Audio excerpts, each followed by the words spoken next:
we could always use dirt roads for this gap. Whoa, whoa, whoa, whoa. What's this? Hello everybody and welcome back to Cities Skylines. So in today's episode we will be building our farms using the industry DLC in our city. So let's get started.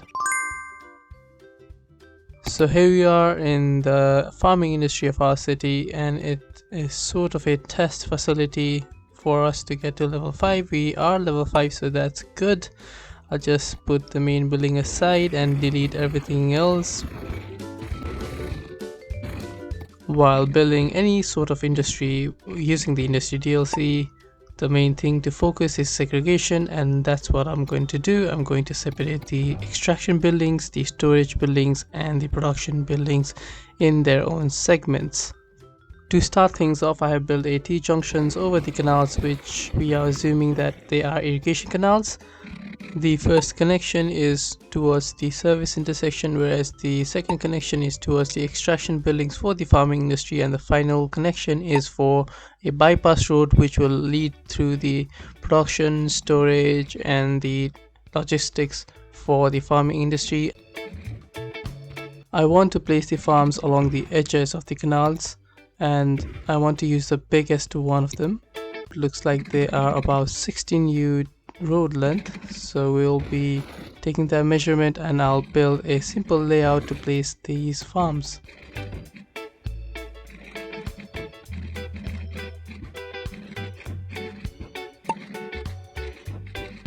Okay, so the layout is complete. Now I'll fill them up with the large farms. Okay, so looks like I've messed this up. I have done my measurements incorrectly, so now I need to build this again. Great job.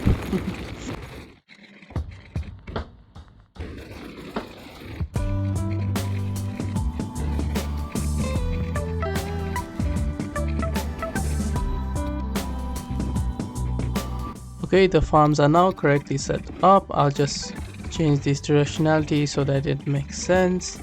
And I've used one-way systems because they are quite handy when it comes to traffic management. I'll show you why I've used them later. For connection to the main entrance, I'm tempted to go above the farms, but I feel like going above doesn't make much sense. I think I should get rid of those two large farms in the entrance and make a connection and build some smaller farms with some sub roads. I guess that's the best option here. To make the connection and the loop work, I will build a one-way road above the main road and then connect them.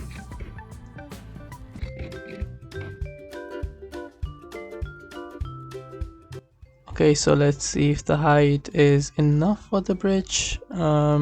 I will submerge the road. I think that will make a lot of sense here.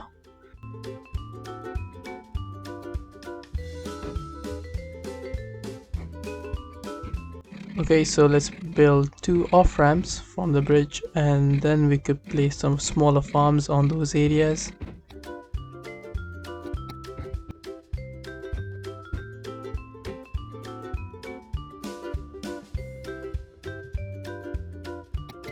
The entrance looks cool, I guess. Now I'll just put some fences in and let's move on to the other parts.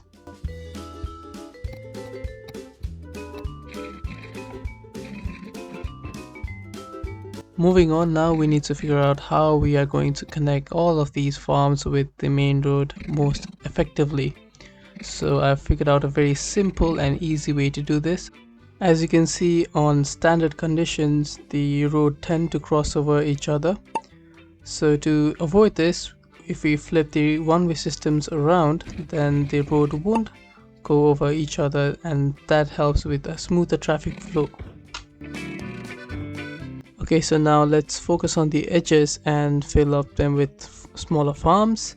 Now I'll try to maximize the space that we've got here, so let's see what we come up with.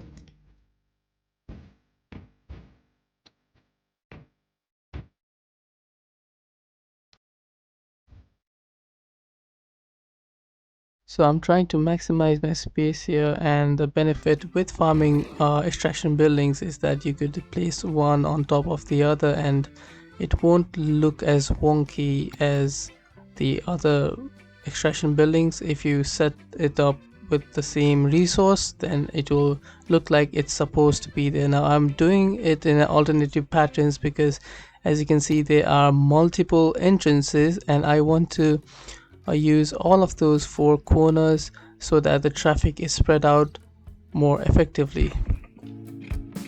The connection will be very simple. I'll just connect every single junction that is and build a roundabout in the center. This will make things very easy for me and will work very nicely as well.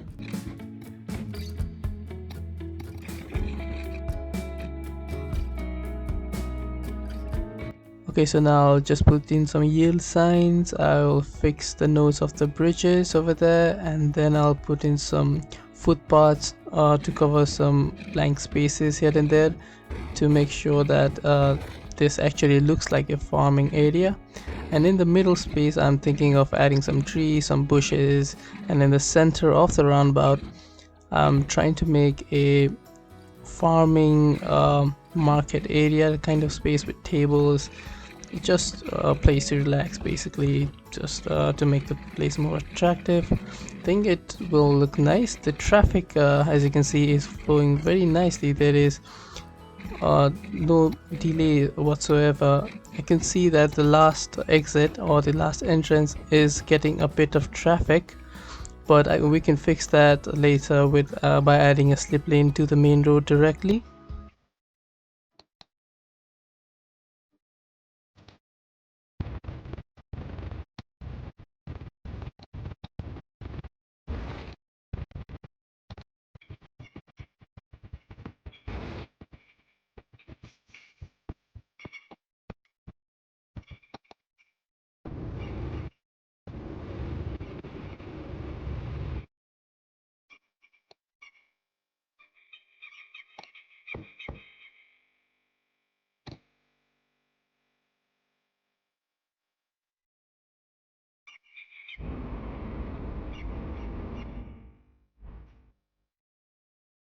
Okay, the extraction area looks good. Now moving on to the storage area, we need to do a similar kind of setup with the storage area as well.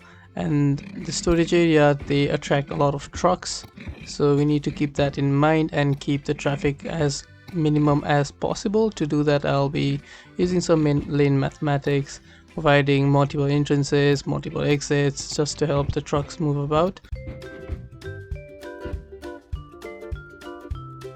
You'd want to keep your storages on empty mode because then they'll focus on exporting the goods rather than importing, so that we could earn a lot of money by doing that. And I'll putting a bypass road to the production area so that the trucks don't have to loop around using the main road, which will help with traffic.